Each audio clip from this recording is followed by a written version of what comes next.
नमस्कार दोस्तों, स्वागत है आपका यूपीएससी टू द पॉइंट में। आज हम इंडियन एक्सप्रेस जनवरी 17, 2023 का न्यूज़पेपर डिस्कशन करेंगे। सबसे पहले फ्रंट के पेज में ये थोड़ी काम की खबर ये है, आपको बस इतना ध्यान रखना है कि यूनियन लॉ मिनिस्टर जो कि किरण रिजिजू जी हैं, उन्होंने chief justice of India DY Chandrachud को एक जो है लेटर भेजा है जिसमें सजेस्ट करा है कि जो अपॉइंटमेंट प्रोसीजर होता है जजेस का, उसमें कोई एक गवर्नमेंट नॉमिनी भी रहे। गवर्नमेंट नॉमिनी के लिए सजेशन भेजा है। तो अभी इसमें आगे जो अपडेट होगा हम देखेंगे। अभी इतना कुछ इसमें इम्पोर्टेंट नहीं है, लेकिन आगे अपडेट देखना पड़ेगा। उसके बाद ये इलेक्शन कमीशन का जो रिमोट वोटिंग प्लान वाला प्रपोजल था, उसको इलेक्शन कमीशन ने अभी पुट ऑफ कर दिया, क्योंकि ज़्यादातर अपोजिशन पार्टीज़ ने मना कर दिया है डेमो के लिए। तो डेमो जो है, जो इलेक्शन कमीशन दिखाने वाली थी, अब नहीं दिखाएगी। इसके बारे में हमने ऑलरेडी डिस्कस करा हुआ है। इसके बाद दोस्तों, आज के न्यूज़पेपर में कुछ इधर काम का है नहीं। एडिटोरियल पेज पे हम सीधा पहुंचते हैं। गवर्नमेंट एंड पॉलिटिक्स पे भी कुछ काम का नहीं है।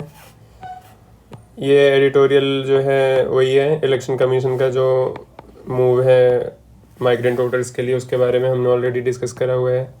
और गवर्नर के बारे में ये भी हमने 2 आर्टिकल डिस्कस कर लिए हैं। गवर्नर के बारे में भी तो हर आर्टिकल को पढ़ना ज़रूरी नहीं है। ये आत्मनिर्भर भारत से रिलेटेड है एक, ये राहुल गांधी का है, इसमें हम नहीं पढ़ेंगे, पॉलिटिकल आर्टिकल है। आत्मनिर्भर भारत है, इसमें अगर हम कभी एस्से वगैरह आ जाए तो वहाँ पे इसमें कुछ अच्छे पॉइंट्स अच्छे स्टाइल में लिखा हुआ है, तो हम देख सकते हैं। तो इसमें सबसे पहले लिखा गया है कि इट इज़ ऑल्सो इम्पोर्टेंट, मतलब बेसिकली इसमें बताया गया कि आत्मनिर्भर भारत जो है केवल एक मतलब एक मेंटालिटी को चेंज करने के लिए है, केवल वो इकोनॉमी के नज़रिए से नहीं देखना चाहिए। तो इसका स्कोप नैरो नहीं, एक ब्रॉड वे में देखना चाहिए आत्मनिर्भर भारत कैंपेन को। तो इसने ऑथर ने बताया, it is also important to look at the country from a historical and civilisational lens. India has historically been known for innovation and intellectual accomplishment. ठीक है, governance, spirituality, education, health care, इन सब में innovation और intellectual accomplishment historically India ने करा है। लेकिन उसके बाद क्या हुआ कि centuries of colonisation and invasion created a sense of inferiority among people of the country, led to intellectual stagnation and fostered the slavish mentality among Indians at the time of independence। लेकिन जो centuries of colonisation था, उसकी वजह से हमारा जो intellectual stagnation हो गया और हमारी मेंटालिटी कैसी हो गई, स्लेविश, गुलामी वाली मेंटालिटी हो गई इंडिपेंडेंस के टाइम तक। तो आत्मनिर्भरता जो और कैंपेन ये लॉन्च करा जा रहा है, ये इस माइंडसेट को चेंज करने के लिए है, मतलब किया गया है जो launch. People continue to look at the state. अब और फिर इस मेंटालिटी की वजह से लोगों को लगा कि अब वो कैपेबल ही नहीं है किसी चीज़ के लिए, जो भी मदद स्टेट मदद करेगी उन्हें और उनका सब खर्चा पानी स्टेट देगी, खिलाएगी स्टेट। तो इस वजह से people continue to look at the state as a provider, leaving a large section of Indians feeling unsure about their capabilities. This is no longer the dominant narrative today. तो इसकी वजह से क्या हुआ कि हमने अपनी कैपेबिलिटी को रियलाइज़ नहीं कर पाया। लेकिन आज जो है ऐसा नहीं है। आज एक यंग जनरेशन ऑफ पीपल है जो क्वालिफाइड है, कॉम्पिटेंट है और कॉन्फिडेंट है। तो आत्मनिर्भर भारत कैंपेन इसी को चैनलाइज करने का तरीका है। फिर मूविंग टुवर्ड्स सेल्फ रिलायंस हमें होना है। ठीक है, it needs to change the mindset of not the citizen but also the political class and the bureaucracy. तो केवल सिटीजन्स का माइंडसेट चेंज करने की ज़रूरत नहीं, पॉलिटिकल क्लास और ब्यूरोक्रेसी का भी माइंडसेट चेंज करने की ज़रूरत है। No nation can progress without engaging its citizen in the developmental process। Citizens को इंगेजमेंट डेवलपमेंटल प्रोसेस में करना ज़रूरी है, तभी नेशन का प्रोग्रेस हो सकता है। This is possible only when the government and prevailing political leadership play a catalytic role and creating space for citizens to confidently operate. ठीक है, तो हमारे पॉलिटिकल लीडरशिप को क्या करना पड़ेगा, एक कैटालिटिक रोल प्रोवाइड करना पड़ेगा जिससे एक्सपीडाइट हो सके ये प्रोसेस, और हमारे जो सिटीजन्स हैं, हम लोग हैं, हमारे लोग हैं, वो एक कॉन्फिडेंटली ऑपरेट कर सकें। ठीक है, तो एक माहौल प्रोवाइड करने की ज़रूरत है। तो गवर्नमेंट ने उसकी दिशा में बहुत सारा सिटीजन पार्टिसिपेशन बढ़ाने के लिए माई गवर्नमेंट प्लेटफॉर्म और भी बहुत सारी स्कीम्स और ये सब चीज़ें निकाली हैं। All this point to a significant political development, the evolution of Indians from being subjects to citizens. तो अब इवोल्यूशन ऑफ इंडियंस क्या हो रहा है, पहले हम सब्जेक्ट्स थे ब्रिटिश के और अब हम सिटीजन्स बन रहे हैं क्योंकि हम पार्टिसिपेशन कर रहे हैं। ठीक है, जब तक पॉलिटिकल प्रोसेस है, एरिस्टोटल ने भी कहा है कि जब तक पॉलिटिकल प्रोसेस में पार्टिसिपेट नहीं कर रहा है कोई, तब तक वो सिटीज़न नहीं है। तो हम पार्टिसिपेशन जब करेंगे तभी हम सब्जेक्ट से सिटीज़न बन पाएंगे। The Atmanirbhar experiment and the lesson that India is learning today as a nation can help usher in a new model of sustainable development. ठीक है, a world where equity, fairness, justice, dignity and citizen engagement are no longer fashion statement but a way of life. ये सब जो dignity, justice, citizen engagement, equity, ये सब बहुत fashionable statement लगते हैं, लोग ऐसे स्टाइल में यूज़ कर लेते हैं. ये सब केवल फैशन स्टेटमेंट नहीं रह जाएंगे, ये वे ऑफ लाइफ हो जाएंगे. कब हो जाएंगे? जब हम जो है आत्मनिर्भरता को अचीव कर लेंगे तब. Once a nation like India with all its challenges learn to unleash the potential of its citizenry and share their knowledge with the rest of the world, several other nations will emulate it and follow the path of peace and progress. ठीक है, एक बार जब India ऐसा कर लेगा तो बहुत सारे अलग दुनिया के और नेशंस भी इसे इमेलुएट करेंगे और पीस एंड प्रोग्रेस के रास्ते पर जाएंगे. उसके बाद ये RRR से रिलेटेड है, ये भी एग्जाम पॉइंट ऑफ व्यू से हम नहीं पढ़ेंगे. वर्ल्ड न्यूज़ में कोई ऐसी खबर है नहीं जो काम की हो इतनी, तो ये भी हम बता रहे हैं. इकोनॉमी के बेस पे आते हैं तो WPI inflation cools to 22 month low to 4.95% in December. तो आपको पता होना चाहिए WPI क्या होता है और CPI क्या होता है. ठीक है, तो ये इन्फ्लेशन मेज़र करने के लिए consumer price index, wholesale price index use होता है. तो ये स्टैटिक का पार्ट है, आपको ये पता होना चाहिए अच्छे से और एग्ज़ाम में पूछा जा सकता है. उसके बाद RBI proposes expected loss based approach for provisioning bye banks. Provisioning के बारे में मैंने एक दिन बताया था कि बैंक जब कोई लोन देते हैं तो उसको रिस्क को कम करने के लिए प्रोविजनिंग करते हैं. ठीक है, बेसिकली कुछ पैसे को साइड में रख देते हैं. मान लीजिए उस लोन में कुछ डिफ़ॉल्ट हो गया या टाइमली पेमेंट नहीं हो पाया, तो प्रोविजनिंग उस रिस्क को, मतलब एक पैसा अमाउंट होता है जो कि उस रिस्क को कम करेगा. तो अब एक नया propose expected loss based approach RBI propose कर रहा है. इस पर अगर आगे कुछ डेवलपमेंट होगा तो हम देखेंगे. अभी बस आप प्रोविजनिंग को एक बार रिवीजन यहाँ पे कर लीजिए. जब RBI का ये फ्रेमवर्क लेकर आ जाएगी तब हम इसको दोबारा देखेंगे.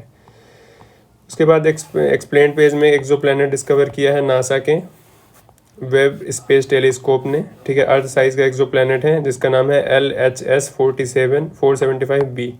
LHS 475b. तो दो चीज़ें इसमें फैक्चुअल हैं. पहला क्या है, वेब स्पेस टेलीस्कोप, और दूसरा ये exoplanet LHS 475b 41 light years away है और एक रेड डॉर्फ स्टार है उसके बहुत क्लोज है. ठीक है, 2 दिन में चक्कर लगाता है. एक्सोप्लैनेट्स क्या होते हैं? जो सोलर सिस्टम के बाहर होते हैं.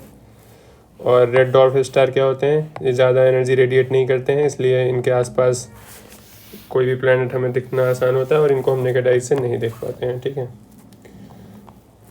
उसके बाद ये कैंसर इन इंडिया एक स्टेटस रिपोर्ट है, इसको हम देख लेते हैं. बेसिकली इसमें ये बताया गया कि कैसे यूनाइटेड स्टेट्स में 33% डिक्लाइन हो गया कैंसर सिंस 1991. कैंसर केसेस में 33% डिक्लाइन हुआ है 1991 से यूनाइटेड स्टेट्स में.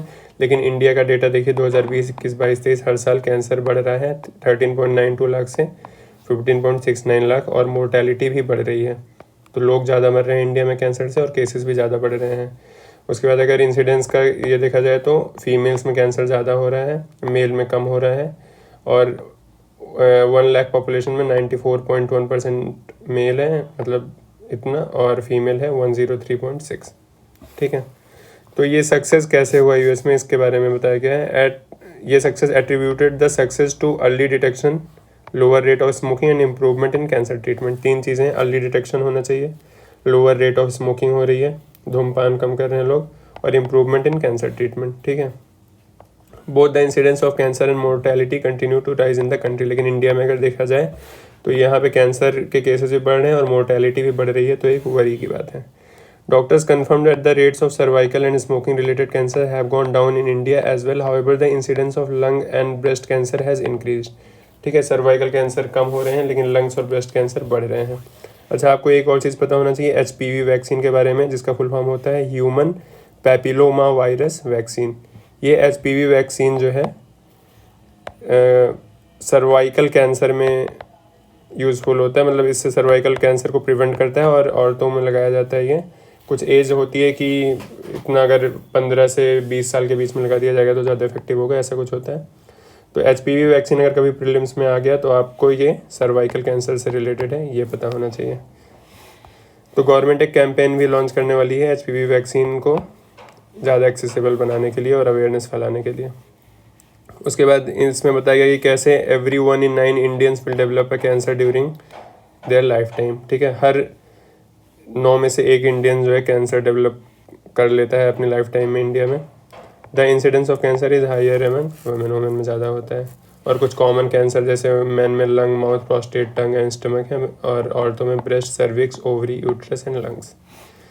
ठीक है, और इसमें अब बताया गया कि रेट ऑफ सर्वाइकल कैंसर कैसे डाउन हुआ है। Rate of cervical cancer have declined because of later marriage, fewer children, better hygiene and vaccination. Vaccination में क्या हो जाएगा, HPV वैक्सीन। ठीक है, तो इस वजह से कि मैरिज अब देरी से होता है, बच्चे कम होते हैं और हाइजीन वगैरह अच्छा होता है, तो सर्वाइकल कैंसर का केस इसलिए कम हो रहा है। लेकिन incidence of breast cancer has gone up. Breast cancer का केस गॉन अप हो गया, और हमें एग्जैक्टली पता नहीं है कि ब्रेस्ट कैंसर क्यों होता है, जबकि इसमें हम सर्वाइकल कैंसर में हमें पता है कि जो पैपुलोमा वायरस होता है उसकी वजह से होता है, और इसके लिए इसलिए हमने वैक्सीन भी डेवलप कर ली है। तो breast cancer has gone up because of the same reason, later age of marriage, having the first child at later age, not breast feeding and high protein diet. इन सब चीज़ों को कारण माना जाता है कि ब्रेस्ट कैंसर का। ठीक है, उसके बाद बताया गया the rate of tobacco related cancer, oral oesophageal cancer are also coming down. This is largely due to tobacco laws that have brought down smoking in public places. ठीक है, टोबैको लॉज हमारे यहाँ स्ट्रिक्ट हो रहे हैं, इसकी वजह से टोबैको रिलेटेड कैंसर के केसेस भी कम हो रहे हैं इंडिया में, लेकिन ओवरऑल तो बढ़ ही रहा है। हैव देयर बीन इम्प्रूवमेंट, तो इम्प्रूवमेंट नहीं इतना हो रहा है, कुछ कुछ केसेस में, सर्टेन केसेस में बढ़ रहा है। मोर्टेलिटी मतलब इलाज वगैरह में इम्प्रूवमेंट हो रहा है कि ठीक है, लेकिन ओवरऑल केसेस बढ़ ही रहे हैं और मोर्टेलिटी भी ओवरऑल बढ़ ही रही है। तो in order to reduce mortality we have to ensure people get diagnose early and receive timely treatment. ठीक है, ही से तो ये डॉक्टर ने बोला कि टाइमली ट्रीटमेंट और अर्ली डायग्नोसिस हो जाती है तो ज़्यादा आसान होता है। तो ओवरऑल मोर्टेलिटी को कम करने के लिए सबसे पहला स्टेप होगा कि स्क्रीनिंग हम जितनी करेंगे तो उससे अर्ली डिटेक्शन होगा और ओवरऑल कैंसर केसेस कम होंगे। ठीक है, तो there must be many more cancer care facilities. Screening तभी हो पाएगी जब ज़्यादा कैंसर केयर फैसिलिटीज़ हो पाएंगी। उसके बाद यहाँ पे ऑथर डॉक्टर ने ये बोला है कि cancer has overtaken cardiac issue as the leading cause of death in US। ठीक है, in India cardiac issue are still the leading cause but cancer is number 2। तो सबसे ज़्यादा सेकेंड नंबर पे कैंसर की वजह से डेथ होती है इंडिया में आफ्टर कार्डियक इशूज़। इसके अलावा और एक्सप्लेन पेज में कुछ भी काम की खबर है नहीं। इसमें कैंसर वाले में आपको HPV वैक्सीन ज़रूर याद रखिएगा, बाकी एक ओवरऑल पिक्चर याद कर सकते हैं। बस आज के न्यूज़ पेपर में इतना ही, मिलते हैं आपको अगले वीडियो में, तब तक के लिए बहुत बहुत धन्यवाद। जय हिंद।